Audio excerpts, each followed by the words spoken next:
आइए सुनिए, देखिए, समझिए सनातन सत्य। जैसी दृष्टि वैसी सृष्टि, दृष्टि विज्ञान। कुदरत, कुदरती रचना एवं कुदरत के कानून से शाश्वत सुख की प्राप्ति। जोधपुर के परम पूज्य महात्मा उपासक प्रोफेसर डॉक्टर सोहन राज तातेड़ के निर्देशन में सनातन सत्य। जैसी दृष्टि वैसी सृष्टि, दृष्टि विज्ञान।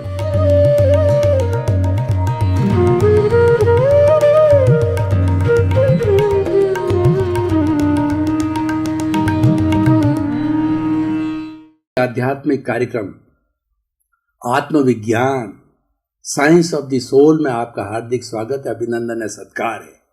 साइंस ऑफ द सोल कार्यक्रम के अंतर्गत हम आपको सही दृष्टि, सही सोच, राइट विजन, राइट नॉलेज के अंतर्गत आपके विचारों की शुद्धि करते हैं, आपके नकारात्मक भावों को तिरोहित करके सकारात्मक बनाते हैं, आपकी रॉन्ग बिलीफ को समाप्त करके हम सही बिलीफ बनाते हैं, आपको कुदरत का कानून बताते हैं, आपको सनातन सत्य बताते हैं, आपको अल्टीमेट ट्रुथ बताते हैं, ताकि आपको जीवन की सच्चाई का पता चल सके। और इसी क्रम में हम प्रतिदिन नए नए विषय लेकर के आपके सामने उपस्थित होते हैं। तो आज हमारा बहुत ही सुंदर विषय है कि अचेतन मन। हमने पहले निर्धारित किया, 3 तरह के मनों की बात की। फ्राइड का उदाहरण दिया कि फ्राइड ने 3 तरह के मन बताए: चेतन मन, कॉन्शियस माइंड, अवचेतन मन, सबकॉन्शियस माइंड, और अचेतन मन, अनकॉन्शियस माइंड। उस अचेतन मन की आज हम व्याख्या करते हैं। चेतन मन स्थूल शरीर पर कार्य करता है। अवचेतन मन ब्रिज है जो चेतन और अचेतन के बीच में रहता है और सबसे बड़ी फैक्ट्री है, सबसे बड़ा काम करता है, रूपांतरण का काम करता है। ब्रिज कितना इंपॉर्टेंट होता है 2 तटों को, नदी को पार करने में, समुद्र को पार करने में, वही कार्य हमारा अवचेतन मन करता है। अब हम अचेतन मन की तरफ आते हैं, अनकॉन्शियस माइंड।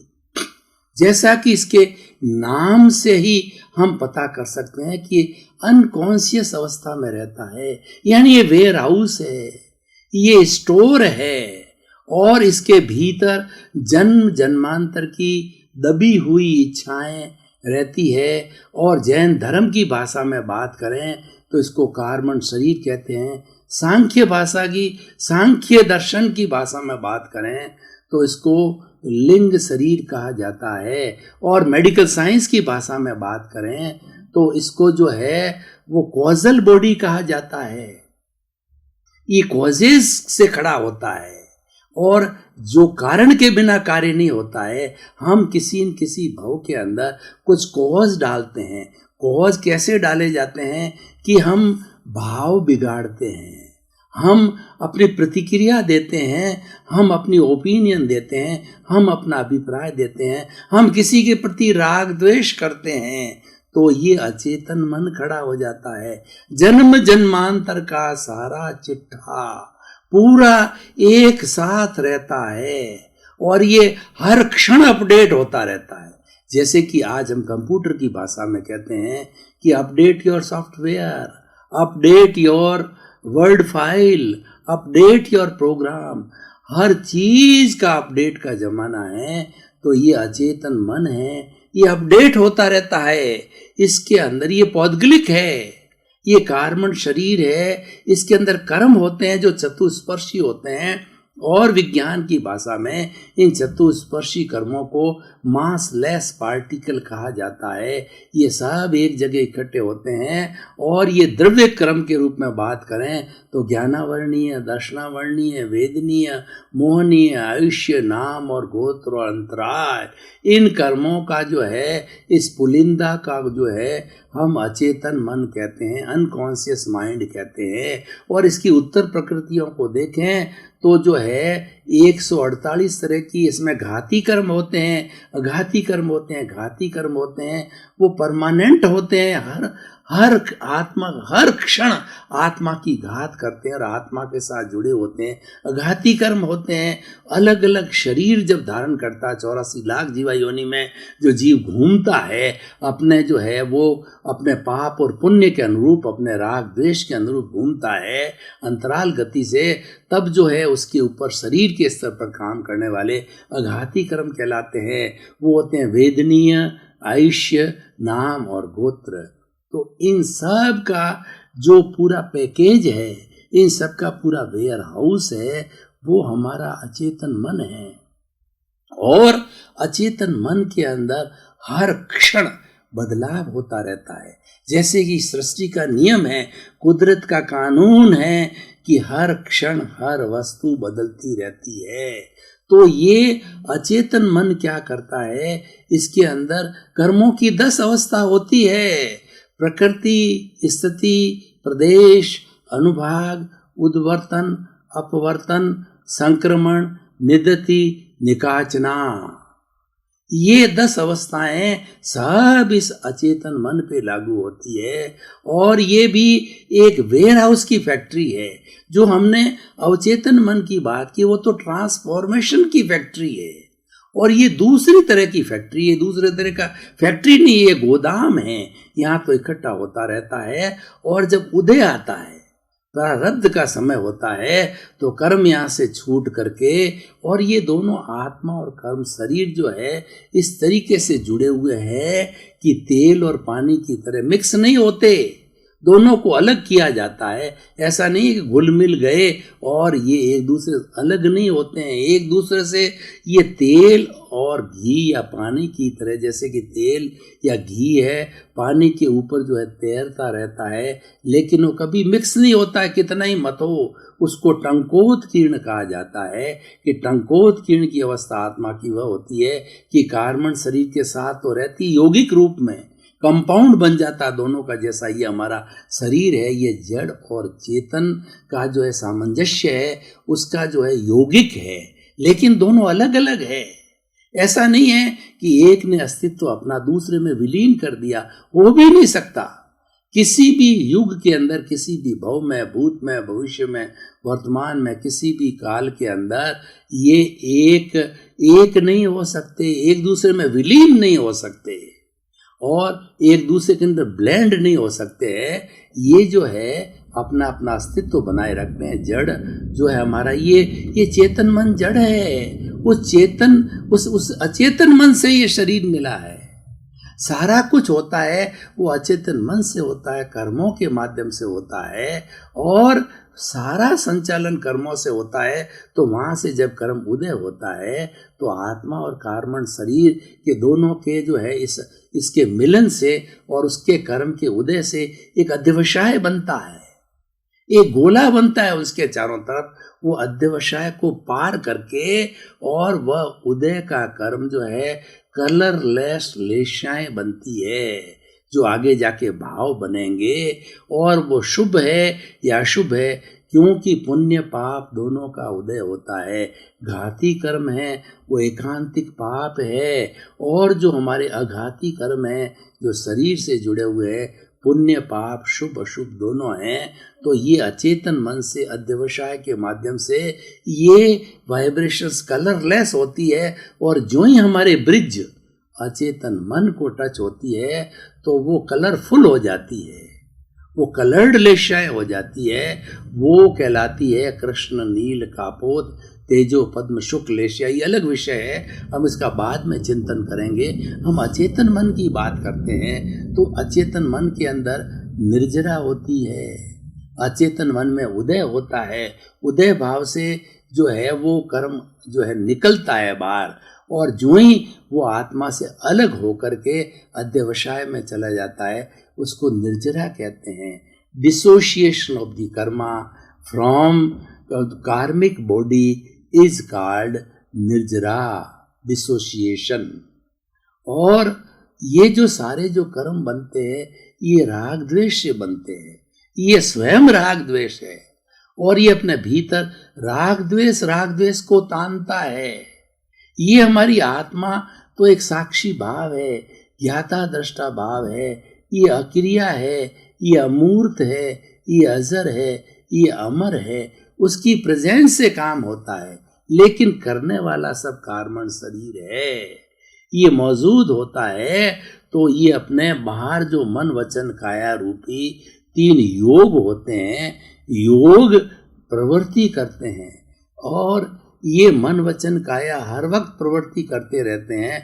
और जब प्रवृत्ति करते हैं तो ये बाहर से परमाणुओं को तानते हैं, और तान करके और ये अपने इसके भीतर ले आते हैं। राग द्वेष के साथ में राग द्वेष जुड़ जाता है। जैसा जैसा कर्म बंधन होता है, उनकी 148 तरह की जो उत्तर प्रकृतियां हैं उसमें जाके मिल जाता है। ये मान के चलिए कि कोई भी एक गोदाम है या कोई भी बॉक्स मान लीजिए, उस बॉक्स में 148 खाने बने हुए हैं। जब कर्मों का बंधन होता है तो वो कर्म जो है 148 प्रकृतियों में डिवाइड होकर के जो जो अपना खाना है उसके अंदर चले जाते हैं, वो संचित हो जाते हैं, वो बंद हो जाता है। और उसका प्रकृति स्थिति प्रदेश अनुभाग के हिसाब से जब उसका उदय काल आता है, उस खाने में से निकल करके और इस अचेतन मन को छोड़ करके अध्यवसाय में जाते हैं। जो ही अचेतन मन से जो है कर्म छूटा, तो ही वह निर्जरा कहलाती है।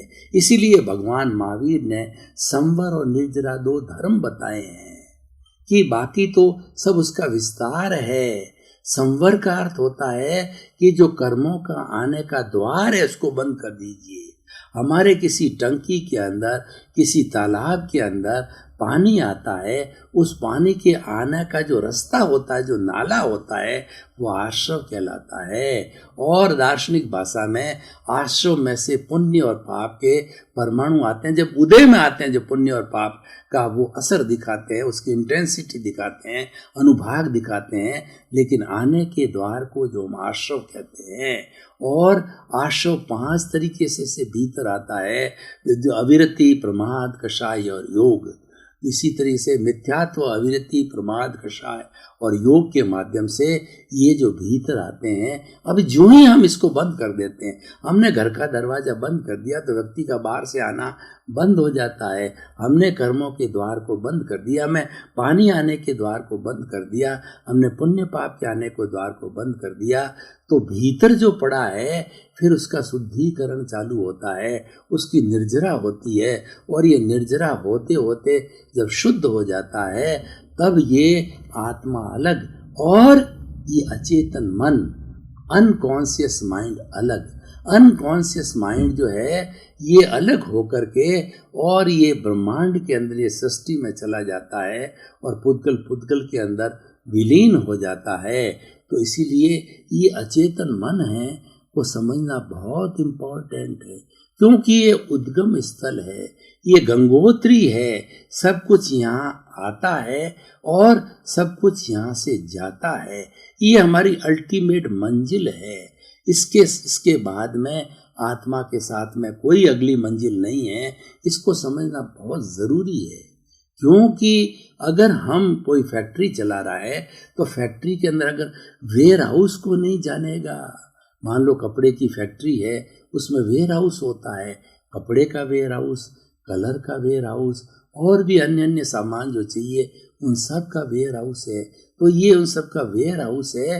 उत्तर प्रकृति रूप में इसके अलग अलग खाने बने हुए हैं, अलग अलग डिवीज़न हैं, अलग अलग। अगर हम जो है वो अपने फोल्डर की बात करें, एक फोल्डर के अंदर अलग अलग ये फाइल्स हैं, तो उसको बड़ा हम एक कंप्यूटर सिस्टम से बहुत अच्छा समझ सकते हैं कि मान लीजिए कंप्यूटर में आपने फोल्डर बनाया, उस फोल्डर के अंदर 8 तरह के कर्मों का अलग अलग फोल्डर के अंदर फोल्डर बनाई। मूल फोल्डर तो हो गया हमारा अचेतन मन, कार्बन शरीर, हमारा जो है ये हमारा जो मतलब हमारी जो है कॉजल बॉडी या हमारा लिंग शरीर हो गया। फिर उसके उस फोल्डर के भीतर दूसरे फोल्डर 8 फोल्डर बनाइए। ज्ञानावर्णीय कर्म, दर्शनावर्णीय कर्म, वेदनीय कर्म, मोहनीय कर्म, आयुष्य कर्म, नाम कर्म और गोत्र कर्म। मैं सब अचेतन मन का डिवीजन बता रहा हूँ, मैं कोई इधर उधर की बात नहीं कर रहा हूँ कि अचेतन मन के अंदर है क्या। अब हमने ये अलग अलग जो है ये अलग अलग फोल्डर बनाए और सबके अलग अलग कलर दीजिए। अचेतन मन का फोल्डर अलग, उसके बाद भीतर गए तो ये 8 तरह के जो है हमारे कर्मों का फोल्डर। अब इनको खोलिए, इनको खोल करके इसकी फाइलें बनाइए। जैसे कि फाइलें बनी हुई है, हमारा ज्ञानावर्णीय कर्म है, उसकी उत्तर प्रकृतियाँ 5 है, दर्शनावर्णीय कर्म है, उसकी उत्तर प्रकृतियाँ 9 हैं, और वेदनीय कर्म की उत्तर प्रकृतियाँ 2 है, और मोहनीय की उत्तर प्रकृतियाँ 28 है, और उसके बाद के अंदर अंतराय की प्रकृतियाँ 5 है, और हमारा जो है वो ये आयुष्य कर्म की प्रकृति 4 है, और नाम कर्म की है 103 प्रकृति है। सबसे बड़ा नाम कर्म के खाने बहुत बड़ा है, क्योंकि नाम कर्म हमारा मन वचन काया योग से जुड़ाता है। इसलिए शुभ नाम कर्म कब होता है? जब हम मन वचन काया की प्रवृत्ति जो है वो जैसा हम करते हैं वैसा हम सोचते हैं, मतलब उसके एकात्मकता होनी चाहिए, उसमें कथनी करनी में अंतर नहीं होना चाहिए। तो इस कारण से जो है ये हमारा सारा होता है। और उसके बाद में गोत्र कर्म होता है, उसकी प्रकृतियां भी शुभ अशुभ दो होती है। ये सारा इसके भीतर जो है जमा है, और इसकी शुद्धि बिना मुक्ति नहीं है। ये राग द्वेष का जो है ये राग द्वेष से बना है, और ये राग द्वेष से कॉजेज डालने से जो है ये हमारा कर्म बीज से ये कर्म बीज पड़ते हैं इसके अंदर, और अगले जन्म में जाकर के ये कर्म फल देता है। कर्म फल से सुख दुख की अनुभूति होती है। ये सारा देने वाला यही है, यहीं पर होता है। इसको कार्बन शरीर को समझना बहुत ज़रूरी है, और ये चतुस्पर्शी है, ये मासलेस पार्टिकल। अब मैं एक बहुत बड़ी बात बताना चाहता हूँ। ये देखिए जैन धर्म की थ्योरी के अंदर, इसके अंदर कार्बन शरीर के अंदर एक एक परमाणु का हिसाब है। ये पुद्गल के चतुष्पर्शी परमाणु हैं, और विज्ञान कहता है ये मासलेस पार्टिकल है, इसका कोई वजन नहीं है। इसीलिए आत्मा के साथ इसका कोई भार नहीं होता है। अगर इसका वजन होता तो ये टनों टनों, अगर हम अस्पर्शी रूप के अंदर इसको मानते या हो जाता तो टनों टनों बंद हमारा, क्योंकि जन्म जन्मांतर का है ये कार्बन शरीर, टनों बंद होता। लेकिन क्योंकि मासलेस पार्टिकल है, चतुस्पर्शी है, इसीलिए इसका कोई वजन नहीं है, और ये एकदम अमूर्त की तरह पौद्गलिक है। अमूर्त इसलिए कहते हैं कि ये दिखाई नहीं देता किसी इंस्ट्रूमेंट से। विज्ञान ने अभी तक कोई ऐसा इंस्ट्रूमेंट जो है वो इन्वेंट नहीं किया है कि चतुस्पर्शी पुतलों को पकड़ ले। अस्पर्शी को पकड़ते हैं, जो हमारा अवचेतन मन है, हमारा जो तेजस शरीर है, उसके अंदर कर्लियन फोटोग्राफी से फोटो लिए गए हमारा ओरा है, जो कि हमारे अवचेतन मन से बनता है। जो कोई भी बीमारी होती है वो 6 महीने पहले अवचेतन मन में आ जाती है और ओरा में आ जाती है। अगर साधक व्यक्ति है, जानकार व्यक्ति है, साधनाशील है, तो उसको मालूम पड़ जाता है कि मेरे साथ में क्या इष्ट होने वाला है, क्या अनिष्ट होने वाला है, क्योंकि वो रूपांतरण होता है, वो सारा हमारे इस जो है तेजस शरीर में होता है, हमारे सबकॉन्शियस माइंड के अंदर होता है, मालूम पड़ जाता है, उसे ओरा बनता है। उस ओरा के कर्लियन फोटोग्राफी से फोटो लिए जा सकते हैं, क्योंकि वो अष्टस्पर्शी है, चतुस्पर्शी है कार्बन शरीर के। अभी तक कोई डिजाइन नहीं। भगवान महावीर की सारी साधना क्या थी? भगवान महावीर की सारी साधना ज्ञाता दृष्टा की साधना थी। वो मात्र इस अचेतन मन को देखते थे। अचेतन मन में क्या हलचल चल रही है, अचेतन मन के अंदर, क्योंकि उन्होंने संवर कर दिया था, वो साधु बन गए थे, वो जो है वो 9 कोटिक उनके त्याग थे, तो उनका संवर हो चुका था, उनका सारा कर्म बंद रुक गया था। तो ये भीतर, इसके भीतर उसकी निर्जरा करते रहे, वो उदीर्णा करते रहे। उन्होंने इनवाइट किया। जब कोई हम साधना करते हैं, सामायिक करते हैं, आलोचना करते हैं, प्रतिक्रमण करते हैं, प्रत्याख्यान करते हैं, किसी भी, और हमारे 12 तरह के तप है, जो कि हमारा अनशन, उनोदरी, भिक्षाचरी, रस परित्याग और काय क्लेश और भीतर के प्रायश्चित, विनय, वैयावर्त, स्वाध्याय, ध्यान, ये हमारी जो 12 तरह के तप की हम साधना करते हैं, ये उदीर्णा की साधना है। हम टाइम से पहले इनवाइट करते हैं इन मैच्योर कर्मों को, जो कि हमारे इस कार्बन शरीर जिसके अंदर है, इसको इनवाइट करने से क्या होता, देखिए एक बड़ी आपको बहुत बड़ी गहरी बात बताना चाहता हूँ कि हम जितनी साधना करते हैं, इस स्थूल शरीर को तपाते हैं, उपवास करते हैं, 6 महीने की तपस्या करते हैं, सहन शक्ति करते हैं, हमारा कोई भी हमको तकलीफ देता है, गाली देता है, सबको सहन करते हैं, तो ये प्रभावित तो ये होता है, लेकिन इसको कष्ट देना हमारा उद्देश्य नहीं है। हमारा उद्देश्य तो दूसरा है। वो क्या उद्देश्य है कि जैसे हमें गर्म दूध पीना है, मिश्री डाला हुआ गर्म दूध पीना है, तो हमारे पास दूध ठंडा है फ्रीज में रखा हुआ, उसको गर्म कैसे करें? उस ठंडे दूध को अगर सीधा आपने स्टोव के ऊपर डाल दिया तो स्टोव बुझ जाएगा, और गर्म होना तो दूर रहा, स्टोव स्वयं बुझ जाएगा। तो हमने क्या तरकीब निकाली, उस दूध को जो है हमने एक भगोले में रखा और भगोले को आंच पर रखा, इस आंच को हमने तपाया। तो ये जो हमारा स्थूल शरीर है, ये भगोला है, ये तपाया जाता है। और लेकिन इसको तपाना हमारा मकसद नहीं है, हमारे पास दूसरा कोई वे आउट नहीं है, दूसरा साधन नहीं है। इसके माध्यम से हम कार्बन शरीर, अचेतन मन को तपाते हैं।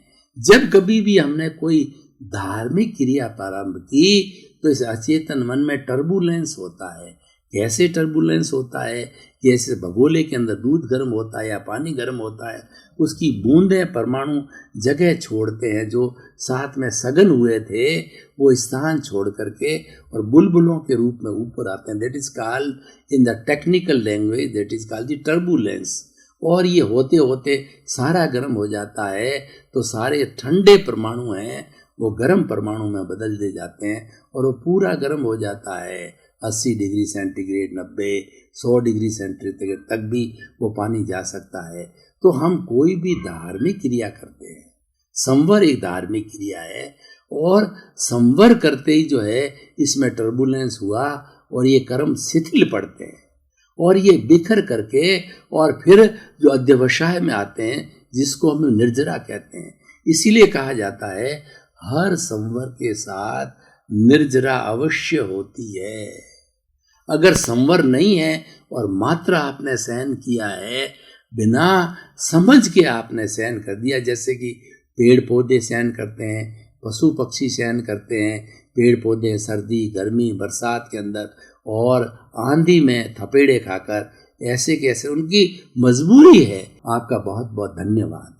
आप आत्मविज्ञान कार्यक्रम देखते रहिए। आत्मविज्ञान कार्यक्रम आपको सद्बुद्धि देगा, आपकी रॉन्ग बिलीफ को समाप्त करके आपको राइट बिलीफ में लाएगा।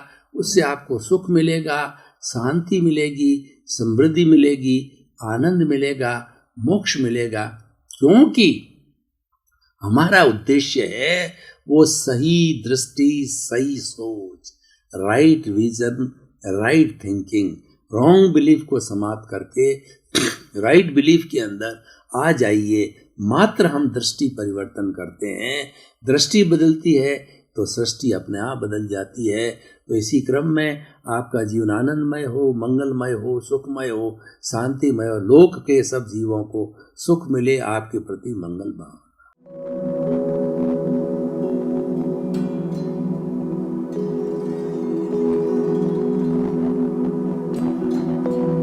एक ऐसा अंतर्राष्ट्रीय ख्याति प्राप्त मानव जो गुरु प्रेरणा से पिछले 20 वर्षों से वानप्रस्थ जीवन जीते हुए 24 घंटे मानवता की सेवा में संलग्न है।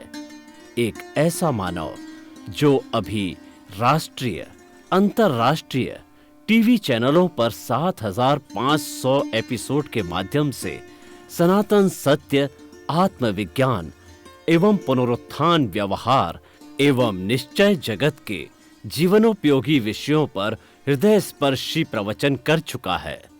उस मानव का नाम है महात्मा उपासक प्रोफेसर डॉक्टर सोहन राज तातेड़। प्रोफेसर तातेड़ द्वारा योग, दर्शन, शिक्षा विषयों पर रचित पीएचडी स्तर के 250 शोध ग्रंथ भारत के 100 प्रतिष्ठित विश्वविद्यालयों में शोधार्थी पढ़ रहे हैं तथा वे सभी शोध ग्रंथ वहां की सेंट्रल लाइब्रेरियों में उपलब्ध हैं। महात्मा सोहन राज ने अभी तक हजारों स्कूलों, कॉलेजों, विश्वविद्यालयों एवं संस्थाओं में सेमिनार, वर्कशॉप, कैंप लगाकर लाखों विद्यार्थियों को योग, दर्शन, शिक्षा का प्रशिक्षण देकर उन्हें सुसंस्कारित किया। डॉक्टर तातेड़ ने भारतीय संस्कृति उत्थान के 4000 से अधिक समसामयिक विषयों पर आर्टिकल लिखकर ऑनलाइन जर्नल, पत्रिकाओं, वेबसाइट्स पर प्रकाशित किया, जिसका उपयोग लाखों पाठक कर रहे हैं। उपासक तातेड़ के 5000 से अधिक आज का सुविचार, आज का शुभ संदेश, आज का मंगल भावना योग आदि चिंतन websites, Twitter, blogger, Facebook, YouTube माध्यमों से लाखों लोग अपना जीवन निर्माण कर रहे हैं। मानवता के मसीहा ऐसे महामानव महात्मा सोहन राज तातेड़ के प्रोफाइल को अभी तक विश्व के 20 लाख दर्शक यूट्यूब पर, 12 लाख गूगल पर एवं लाखों दर्शक फेसबुक, ब्लॉगर, ट्विटर और इंस्टाग्राम पर देख चुके हैं।